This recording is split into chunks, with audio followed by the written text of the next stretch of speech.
त्यांचे विचार ऐकण्यासाठी आपण आतुर आहोत।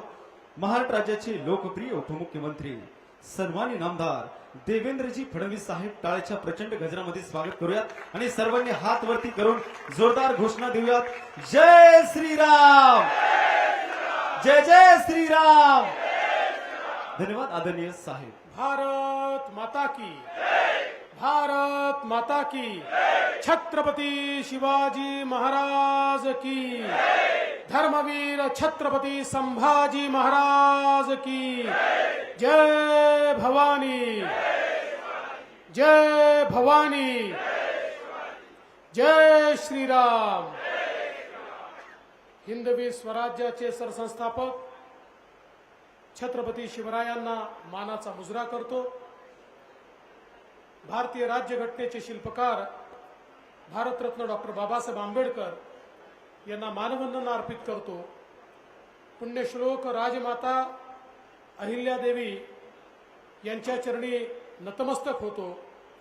नागेश्वर महादेवाला नमन करतो। संत भगवान बाबा, संत वामन भाऊंना देखील अभिवादन करतो। आणि आज या ठिकाणी मंचावर उपस्थित असलेले आपल्या सर्वांचे लाडके नेते आणि माझेही लाडके नेते आमदार रामभाऊ शिंदेजी, आपले तरुण तडफदार धडाडीचे खासदार आणि तुमच्या आशीर्वादानं जे पुन्हा एकदा दिल्लीला खासदार म्हणून निवडून जाणार आहेत ते सुजय विखे पाटीलजी, माझे दुसरे लाडके आमदार सुरेश अण्णा धस, चित्राताई वाघ, उन्मेष पाटीलजी, अजय काशीदजी, शेखर खरमाटेजी, कैलाश मानेजी, महेश निमोणकर, प्रदीपजी टापरे, शरदजी कोर्ले, डॉक्टर भगवान मुरुमकर, श्री पवन राळेभात, श्री सचिन गायवळ, श्री अशोक खेडकर, श्रीमती संजीवनीताई पाटील, श्रीमती संध्याताई सोनावणे, श्रीमती अर्चनाताई राळेभात, श्री अमित चिंतामणी, मंचावर उपस्थित सर्व मान्यवर आणि या ठिकाणी उपस्थित सर्व माझ्या माता भगिनी आणि बंधूंनो, आत्ताच आपण या ठिकाणी सुरेश अण्णा आणि रामभाऊ यांचं वक्तव्य ऐकलं। या दोघांच्या भाषणानंतर आता मी बोलायला काही शिल्लक आहे का? पण एकच गोष्ट सांगण्याकरता आलोय, ही निवडणूक देशाची निवडणूक आहे। ही ग्रामपंचायतची, जिल्हा परिषदेची, नगरपालिकेची निवडणूक नाहीये। देशाचा नेता निवडायचा आहे। डॉक्टर सुजय विखे पाटील यांना जेव्हा आपण मत देतोय त्यावेळी केवळ त्यांना मत देत नाहीये, या देशाच्या नेत्याला देखील आपण मत देतोय। आणि म्हणून बंधू भगिनींनो, या देशामध्ये कोण देशाला सुरक्षित ठेवू शकतो, कोण विकासाकडे नेऊ शकतो, सामान्य माणसाच्या आशा आकांक्षा आणि अपेक्षा कोण पूर्ण करू शकतो, याचा फैसला करण्याची निवडणूक आहे। आणि आता या निवडणुकीमध्ये दोन भाग आपल्याला पाहायला मिळतात, दोन गट, दोन सेना या ठिकाणी तयार झालेल्या आपल्याला पाहायला मिळतात। एकीकडे आपले नेते आहेत, अखिल विश्वामध्ये सर्वाधिक लोकप्रिय असलेले विकास पुरुष माननीय नरेंद्र मोदीजी, आणि मोदीजींच्या नेतृत्वामध्ये आपली महायुती आहे, ज्यामध्ये एकनाथराव शिंदेजींची शिवसेना आहे, अजितदादांची राष्ट्रवादी काँग्रेस आहे, राज ठाकरेंची मनसे आहे, आठवले साहेबांची रिपाई आहे, जानकर साहेबांचे रासप आहे, पीरीप आहे, जनसुराज्य आहे, रयत क्रांती आहे। वेगवेगळ्या पक्षांची मिळून आपली महायुती तयार झाली आहे। आणि दुसरीकडे कोण आहे? दुसरीकडे राहुल गांधी आहे। आणि राहुल गांधींच्या नेतृत्वात 24 पक्षांची खिचडी आहे। फक्त त्या ठिकाणी प्रॉब्लेम एकच आहे, कोणीच कोणाला नेता मानायला तयार नाही आहे। त्यांना जर विचारलं की तुमचा प्रधानमंत्री पदाचा उमेदवार कोण, तर त्यांना ते सांगता येत नाही. आणि मग सकाळी 9 वाजता येणारे जे बडबडवीर आहेत त्यांना कोणीतरी विचारलं, म्हणाले सांगा तुमच्या इंडिया आघाडीचा प्रधानमंत्री कोण, म्हणाले आम्ही 5 वर्षात 5 प्रधानमंत्री बनवू. मी म्हटलं चांगलं आहे, मग पहिला कोण बनेल. माझ्या लक्षात आलं, लहानपणी आपण संगीत खुर्ची खेळायचो, खुर्चीच्या आजूबाजूला सगळे असे पळायचे आणि संगीत बंद झालं की जो खुर्चीवर बसला त्याची खुर्ची.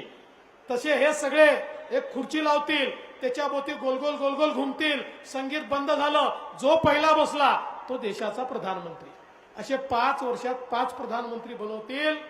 त्यांना समजावून सांगितलं पाहिजे हा देश आहे, तुमची खासगी मालमत्ता नाही आहे, तुमचा उद्योग नाही आहे, तुमचा कारखाना नाही आहे, हा भारत देश आहे.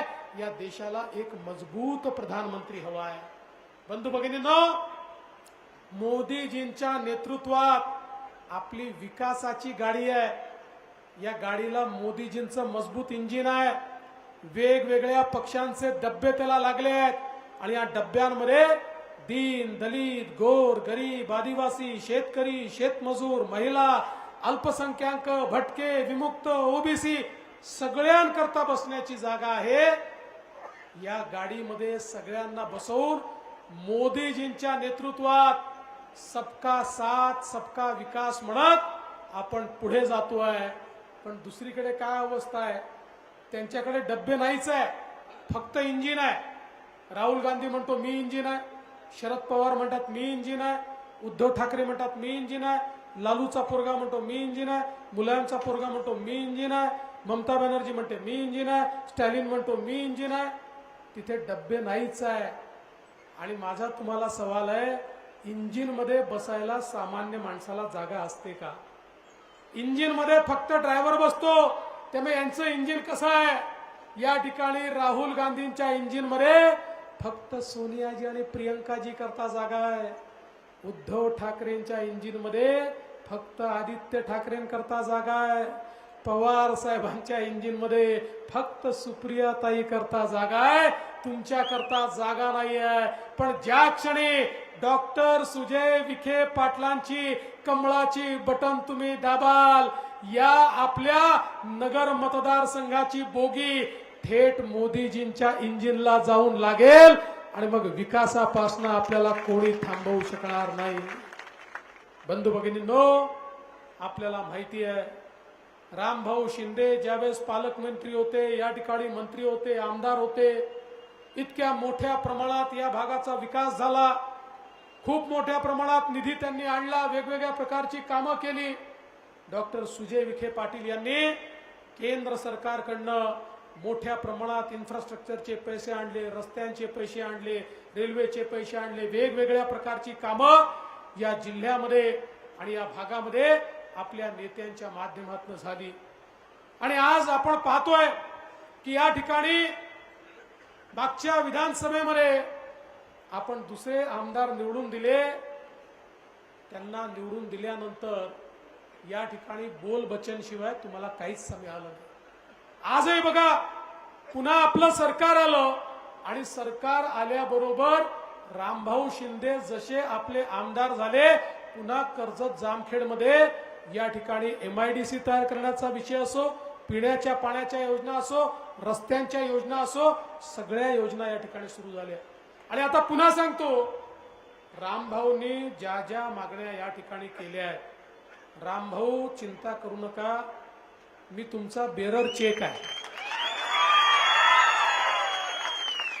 त्याच्यावर किंमत तुम्ही टाकायची आहे, सही मी केलेली आहे.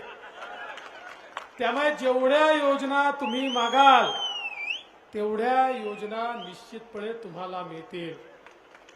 आणि एवढंच नाही, आमच्या सुरेश अण्णांचे ठोके वाढले, कारण इतक्या मुश्किलीने मराठवाड्याच्या हिस्साचं पाणी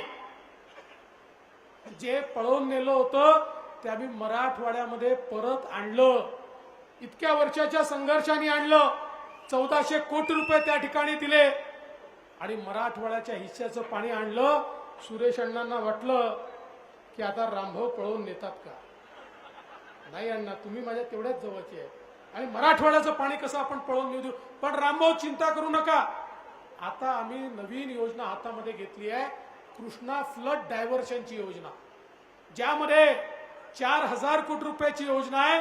ज्या योजनेच्या अंतर्गत त्या ठिकाणी दरवर्षी पुराचं वाहून जाणारं पाणी हे आम्ही डायव्हर्शन कॅनलच्या माध्यमातून या ठिकाणी सगळ्या दुष्काळी भागामध्ये, मराठवाड्यामध्ये, त्याचप्रमाणे या ठिकाणी आम्ही आपला जो पश्चिम महाराष्ट्राचा दुष्काळी भाग आहे त्या ठिकाणी आणणार आहोत. निश्चितपणे हे जे काही आपल्याला ऍडिशनल पाणी मिळत आहे, मी तुम्हाला सांगतो, आम्ही तात्काळ त्या पाण्यावर आपली योजना करता येईल का हे पडताळून बघू आणि तुम्हालाही दिलासा देण्याचा प्रयत्न करू. आणि एवढंच नाही तर पश्चिमी वाहिन्यांचं वाहून जाणारं पाणी हे देखील नगर जिल्ह्यामध्ये आणून नगर, नाशिक आणि मराठवाड्यामध्ये नेण्याचा आपला प्रयत्न आहे. त्यामुळे काळजी करू नका, आपण हे ठरवलंय, येत्या काळामध्ये नगर जिल्ह्यातला सगळा दुष्काळ हा आपल्याला दूर करायचा आहे. आणि हे कसं करता येईल? हे करता येईल देशामध्ये मोदीजींचं सरकार आलं तरच. कारण इतके वर्ष वेगवेगळ्या ठिकाणी बंद पडलेले प्रोजेक्ट होते. आता आपल्या शिर्डी मतदारसंघामध्ये निळवंडेचा प्रोजेक्ट आहे, 50 वर्ष बंद होता, तो प्रोजेक्ट आपण पूर्ण करून दाखवला. याचं कारण आपल्याकडे मोदीजी आहे. मोदीजींनी 50,000 कोटी रुपये महाराष्ट्राला सिंचनाचे प्रकल्प पूर्ण करण्याकरता दिले.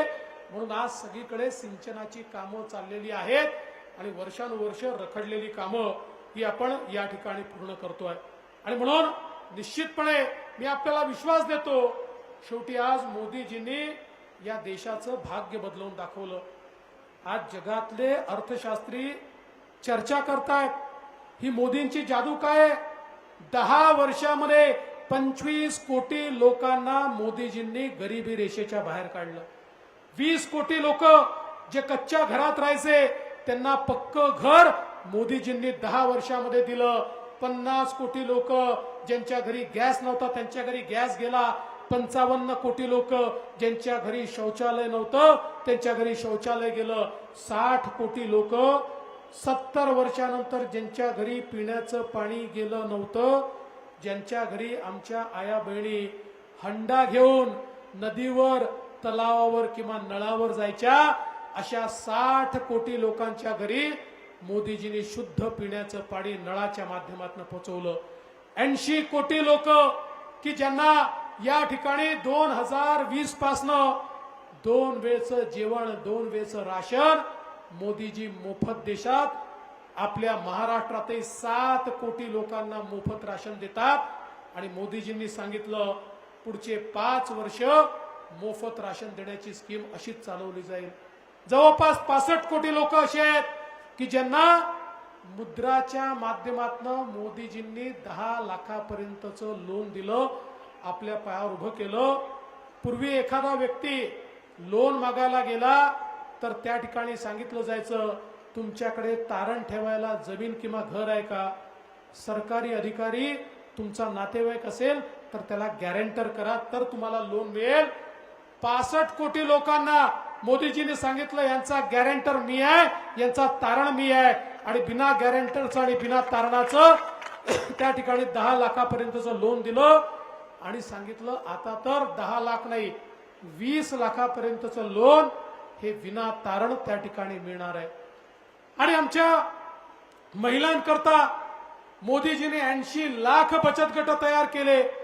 8 लाख कोटी रुपये त्याकरता दिले. 10 कोटी महिलांना आपल्या पायावर उभं केलं. आणि आता मोदीजींनी ठरवलंय पहिल्या टप्प्यात त्यातल्या 3 कोटी महिलांना मोदीजी लखपती बनवणार आहे. त्यातल्या 1 कोटी महिला लखपती झाल्या आहेत आणि हळूहळू 10 कोटी महिलांना मोदीजी लखपती करणार आहे. आज आपण पाहू शकतो आयुष्यमान भारत योजनेतनं 55 कोटी लोकांना मोफत उपचार, सर्व प्रकारचे ऑपरेशन त्या ठिकाणी सोय उपलब्ध करून दिली. आणि आता 70 वर्षाच्या वरचे जे लोक आहेत त्या लोकांना पूर्णपणे सगळ्या प्रकारचे उपचार, त्यांना लागणाऱ्या गोळ्या, त्यांना लागणारी औषधं, इंजेक्शन, त्यांना होणारं ऑपरेशन, सगळ्या गोष्टी मोफत करण्याचं काम हे मोदीजींच्या माध्यमातून या ठिकाणी होत आहे. बंधू भगिनींनो, आपल्या शेतकऱ्यांकरता मोदीजींनी या ठिकाणी शेतकरी सन्मान योजना आणली.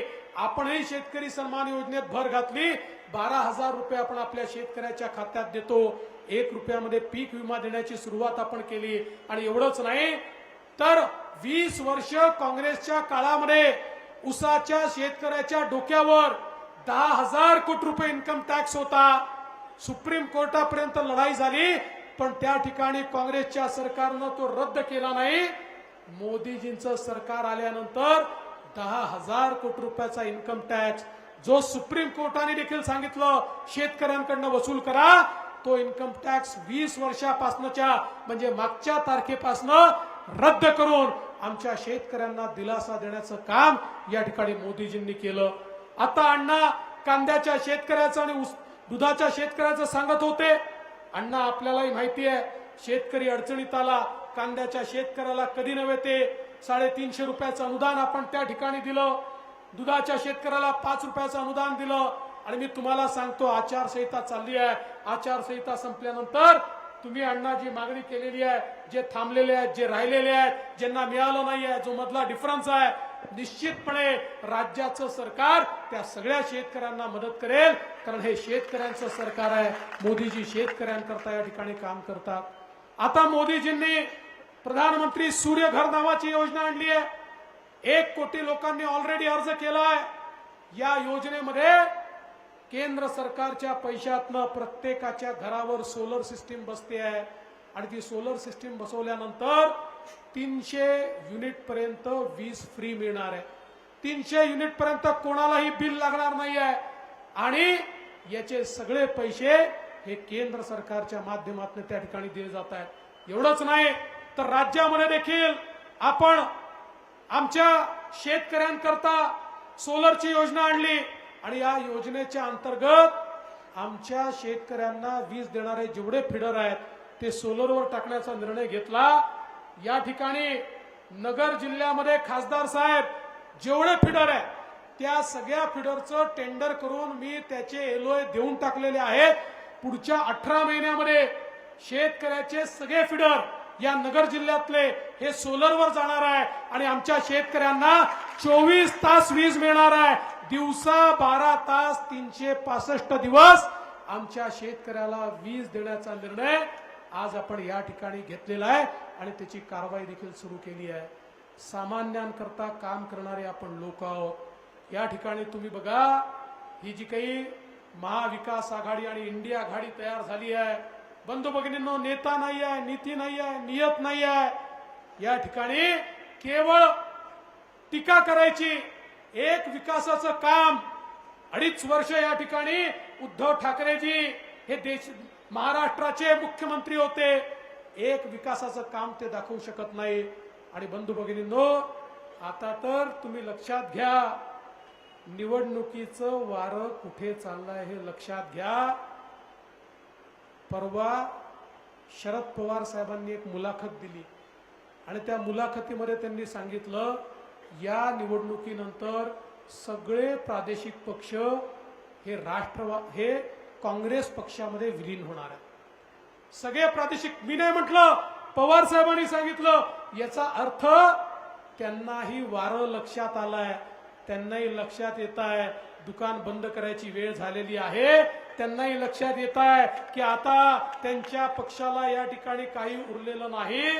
त्यामुळे तेही आता काँग्रेसमध्ये जाणार आणि सोबत उद्धव ठाकरेंनाही घेऊन जाणार. यांचं विलीनीकरण काँग्रेसमध्ये होणार हे आता या ठिकाणी स्पष्टपणे दिसत आहे. यांच्या पायाखालची वाळू सरकली आहे. आता काल मुंबईमध्ये या इंडिया आघाडीच्या एका उमेदवाराने प्रचाराकरता कोणाला उतरवलं माहितीये? मुंबई बॉम्बस्फोटातला जो आरोपी आहे त्या आरोपीला ज्याला शिक्षा झाली आहे अशा आरोपीला त्या ठिकाणी आपल्या प्रचारामध्ये नेलं. कारण काय तर म्हणे आम्हाला मतं मिळतील. अरे मतांकरता इतके लाचार झाले आहे की आता उज्ज्वल निकम नाही यांना अजमल कसाब जवळचा वाटतो, त्याचे गुणगान गातायत, त्याच्याबद्दल या ठिकाणी ते अश्रू ढाळतायत. अशा प्रकारची ज्यांची अवस्था झाली आहे आता त्यांना घरी बसवायची वेळ आली आहे. आणि म्हणून तुम्हाला विनंती करतो, येत्या 13 तारखेला या ठिकाणी डॉक्टर सुजय विखे पाटील यांच्यासारखा तरुण तडफदार एक खासदार आपल्याला मिळतोय आणि मला विश्वास आहे त्याच्यानंतर तुम्ही आमदार तर पुन्हा देणारच आहात, आहे ना? पण तुम्हाला सांगतो, इकडनं मला रामभाऊ पाहिजे आणि तिकडनं सुरेशांना पण पाहिजे. 2 आमदार आपल्याला पाहिजे. देणार आहे ना तुम्ही? बस मग चिंता करू नका. तुम्ही आम्हाला या ठिकाणी खासदार द्या, तुम्ही आम्हाला आमदार द्या. तुमच्या मनातले सगळे स्वप्न हे आम्ही पूर्ण करून दाखवू. म्हणून 13 तारखेला कमळाचं बटन दाबा एवढीच विनंती करतो आणि माझं बोलणं संपवतो. धन्यवाद. जय हिंद, जय महाराष्ट्र. धन्यवाद साहेब. माजी आमदार आदरणीय भीमरावजी धोंडे साहेब उपस्थित आहेत. आभार प्रदर्शन नगरसेवक आणि भारतीय जनता पार्टी जामखेड शहराचे शहराध्यक्ष सन्माननीय पवनराजे राळेभार विनंती आहे. दक्षिण मतदारसंघाचे लोकप्रिय उमेदवार सुजयदादा विखे पाटील यांच्या प्रचारार्थ या ठिकाणी सभेसाठी उपस्थित असलेले आपल्या सर्वांचे लाडके नेते देवेंद्र फडणवीस साहेब तसेच सर्व मान्यवर या ठिकाणी उपस्थित राहिले त्याबद्दल त्या सर्वांचे आभार व्यक्त करतो. आपण सर्वजण या ठिकाणी मोठ्या संख्येने उपस्थित राहिला त्याबद्दल आपले देखील आभार व्यक्त करतो आणि हा कार्यक्रम संपला असं जाहीर करतो.